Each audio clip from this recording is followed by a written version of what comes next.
Hey y'all. So I'm saying sorry YouTube, but I already told y'all hey, but I'm saying hello to the Instagram tribe since a few people are probably gonna come in from there right now. Good filter.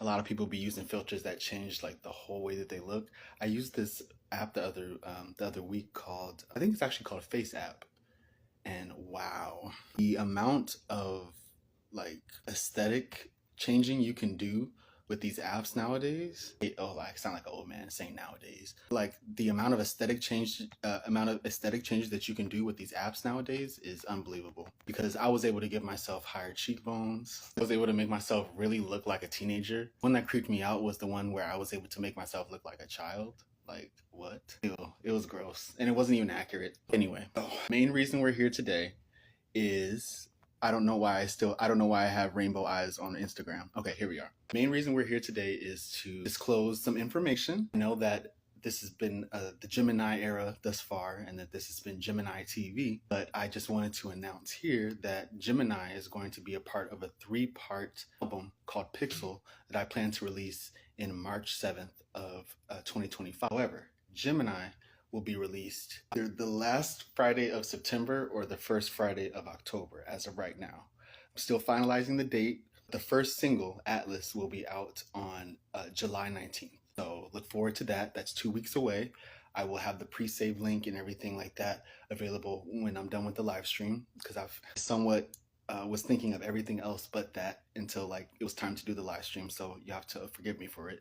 But when I'm done with the live stream, I will supply the pre-save link for Atlas. Yes, Atlas is the first single to Gemini, which is going to be EP2 out of a 3-part or 3 EP album trilogy thing. The first part of the trilogy was Flux, which was released in November 3rd of last year, which was accompanied by accompanied by Red Planet as the lead single, Vista as the promo single. And then with Gemini, the first single is going to be called Atlas, which I previewed in the last live stream, but I will also be sharing a clip of it in today's live stream a little bit later. So stay tuned for that. Yeah, I'm just really excited to announce that this was going to be just one album called Gemini, has now become an expansive multi-part album, a part of which Flux is the first part and Gemini is the second part, and that comes out again in the last Friday of September or the first Friday in October. I have not yet decided. It just depends on which one of the dates is the most optimal. I may even move it later in October to kind of make it coincide with Halloween and the full moon a lot better. The full moon, if you guys don't know or haven't been able to tell, the moon is very symbolically meaningful to me. And I really, they say the crazies come out during the full moon, and I'm one of the crazies. So I love the full moon. I just feel different when the moon is sitting so low in the sky, and it's almost like we can have a conversation. I know. Just go with it, y'all. Anyway, so that's just a little bit of background and update to the whole project. And what has really been a severe undertaking, because originally I had planned to do just one album cycle and, the activities for that. And now kind of breaking it up into EPs makes it easier in some ways, but more difficult in others, because you have to do 2 separate kind of activities, in this case, 2 separate development processes that kind of occur at the same time. You're developing 2 complementary, but still they can stand on their own projects at the same time, and doing it as a solo, doing it solo and doing it as a solo team. Although I do have collaborators, it's been quite a lesson. But it's been a lesson that I've been excited to learn and that I've been gearing up to learn. I haven't even taken project management in college yet I'm getting all this experience and I'm learning what needs to be done as opposed to, what the textbooks say should be done. Through experience, you kind of learn what real life is going to demand from you, and what the textbooks have just kind of collated of the demands of several people who have done what you're trying to do. So I've had a lot of hands-on experience with this particular project, and it's going swimmingly thus far. So I don't have any complaints thus far. Every hardship has been worth it. Every obstacle has been worth it, and every benefit that I've even seen thus far, even though the project has not come out, has been totally worth it.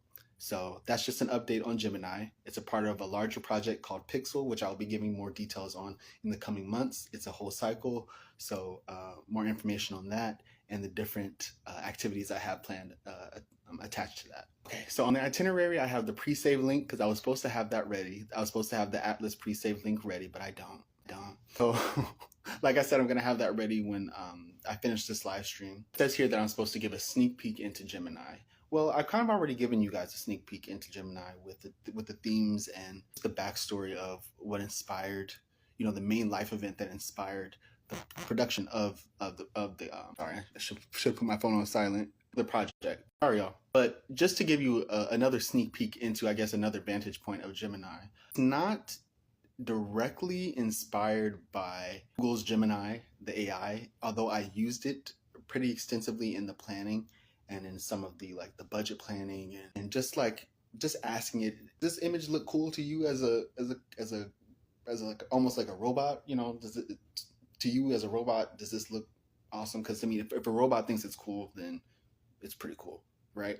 So consulted with it and collaborated with it on like making decisions on images. Generated some imagery using Google Gemini, but when it comes to making like photography and graphic art, I tend to want to lean more towards the naturalistic approach, to where I'm in a humanistic approach, to where I'm kind of really drawing upon my own opinions and beliefs to kind of start the artwork, and then kind of shaping it with the opinions of the outside world as I go along. But yeah, so I've just kind of had the opportunity to explore that with this project, and to really just kind of find my artistic style and define my visual art style and define my graphic arts approach, which is so personal compared to my music approach, which I feel like is so much more inspired by the world outside of me, you know. So just grateful that that the artwork I've made and that I've been making for this project in particular has come from a place of just genuine, like, that connects with me, I'm going to work with it. The artwork process has actually been my favorite part for Gemini. I realize I haven't shared the artwork yet. I kind of want to share the artwork more so maybe when the first single has come out, because I still have to debut the artwork for the first single, you know. So I kind of want to get your guys' attention for the first single's artwork, because I feel like it's beautiful. It was hand selected by myself and some of my in-group, that's what I call them when I'm being technical, but it's really just my closest supporters. So like my partner Tracy, friends Gabby and Monica and Elizabeth, as well as one of my dearest fans, Elizabeth. They've just been so helpful in helping me pick out the artwork and helping me really sort through a limited listing of options that I kind of selected for them, but that I kind of was really indecisive about and couldn't decide which one I wanted to pick. And so I just kind of, for the first time, sourced the decision to my in-group, and they helped me narrow down to this one image. And the image was going to be the cover for Gemini, but I decided that I liked it better as the single artwork for the first single.